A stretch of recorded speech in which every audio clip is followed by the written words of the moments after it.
I'm 92 years old. My daughter Emily has been dead for 40 years.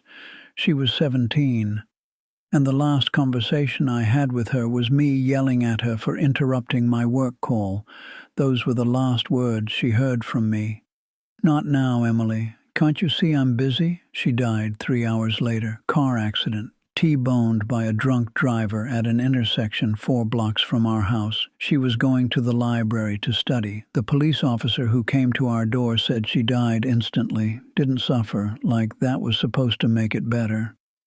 I've had 40 years to replay that last conversation. 40 years to hear my own voice telling my daughter I was too busy for her. 40 years wondering what she wanted to tell me. I'll never know, because I was on a work call that I can't even remember now. Some client whose name I forgot decades ago. That was more important than 3 minutes with my daughter. Emily was our only child. Born when I was 35, my wife was 33. We tried for years to have a baby. Emily was our miracle. That's what we called her, our miracle girl. And I treated her like an inconvenience. I was building a career. That's what I told myself. I was a real estate developer, big projects, important meetings. I worked 80-hour weeks, left before Emily woke up, got home after she went to bed. Weekends were for client dinners and site visits. I was successful, making money, providing, but I wasn't there. Not for her school plays, not for parent-teacher conferences, not for her swim meets. My wife went to everything alone, made excuses for me. He's working, he's busy, he's providing for us. Emily stopped asking if I'd come. By the time she was 14, she knew better than to expect me. The day she died was a Tuesday, October 17th, 1984. I remember it was raining in the morning, had cleared up by afternoon. I was home early, unusual for me, working in my study on a development proposal. Emily knocked on the door around 4 p.m. I was on a conference call with investors. Held up one finger, the universal sign for wait. She stood there in the doorway for maybe 30 seconds. I could see her in my peripheral vision. I waved her away, impatient, covered the phone receiver and whispered harshly, "Not now, Emily. Can't you see I'm busy?" She nodded, said okay, closed the door quietly. I went back to my call. Didn't think about it again. She left the house around 6:30 p.m., told my wife she was going to the library. My wife asked if she wanted a ride. Emily said no, it's only a few blocks, I'll walk. My wife said be careful, be home by 9. Emily said she would, kissed her mother goodbye, left. At 7:15 p.m., the doorbell rang. I was still in my study, working on the same proposal. I heard my wife answer the door, heard voices. Then I heard a sound I'll never forget, a scream, not a normal scream, the sound of a mother's soul breaking, primal, inhuman. I ran downstairs. The drunk driver ran a red light going 60 in a 30-mile zone, hit the driver's side of the car Emily had gotten into. She'd accepted a ride from a classmate named Jennifer at the library. They were coming home. Jennifer survived with a broken arm and cuts from the glass. Emily took the full impact. The officer said she died instantly, didn't feel pain, like that changes anything.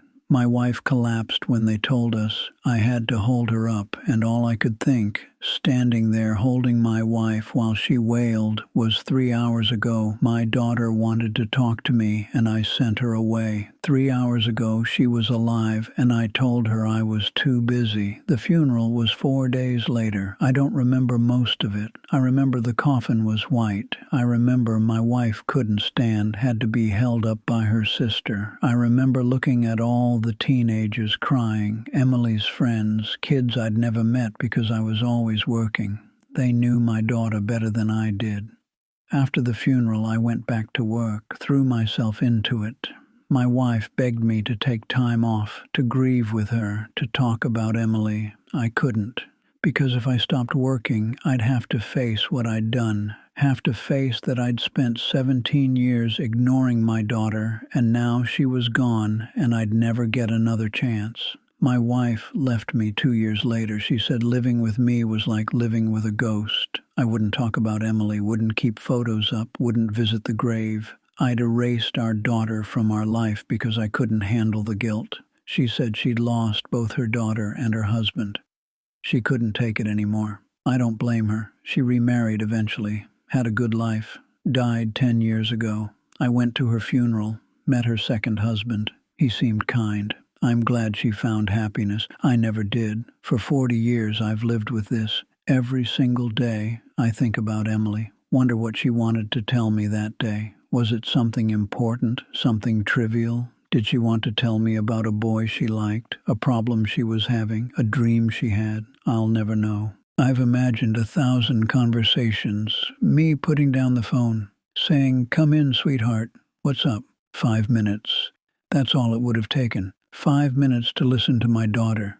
But I couldn't spare 5 minutes because a client needed me. A client whose name I can't remember, for a project that doesn't exist anymore, for money that means nothing now. I'm 92 years old. I have money in the bank. No family, no wife, no child, no grandchildren. Emily would be 57 now. Might have had kids of her own. I might have been a grandfather, had a family, had a reason to exist beyond just being old. But I don't, because I chose work over a 5-minute conversation with my daughter, and then she died, and I've spent 40 years knowing the last thing I said to her was, "I'm busy." People say time heals. It doesn't. Not this. 40 years later, and it's as fresh as the day it happened. I wake up every morning, and for a split second I forget. Then I remember. She's dead. Has been for 40 years. And I never got to say I'm sorry. Never got to say I love you one more time. Never got to tell her she mattered more than any job, any client, any amount of money. I volunteer now at a children's hospital, have for 25 years. I hold babies whose parents can't be there. I read to kids whose families are too busy. I show up. It doesn't bring Emily back. Doesn't erase what I did. But maybe, some child somewhere gets the attention I should have given my daughter. The nurses ask why I come. Old man spending his days in a children's hospital. I tell them I like kids. That's not why. I come because every child I hold is a chance to be the father I wasn't.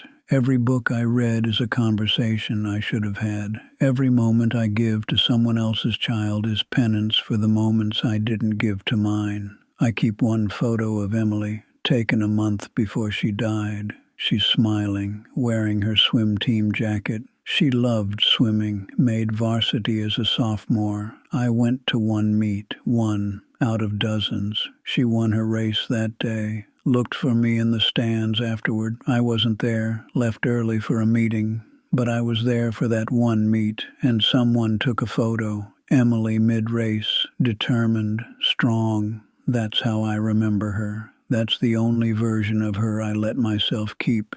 Because if I remember all of it, all the moments I missed, all the times I chose work over her, I can't function. I'm 92 years old. I've outlived my daughter by 40 years. Every day of those 40 years has been punishment. Waking up knowing she's gone, and I wasted the time I had with her, knowing I can't fix it, can't go back, can't have 5 minutes. If you have children and you're reading this, stop right now. Put down your phone, close your laptop, end the meeting. Go find your child. It doesn't matter if they're 5 or 15 or 25. Go tell them you love them. Ask about their day. Listen to whatever they want to tell you, even if it seems trivial, even if you're busy, especially if you're busy. Because I was busy. I was always busy. And then my daughter died, and suddenly I had all the time in the world and no one to give it to. You think you have tomorrow. You think there will be time later. You think this call, this meeting, this project is important. It's not. None of it is.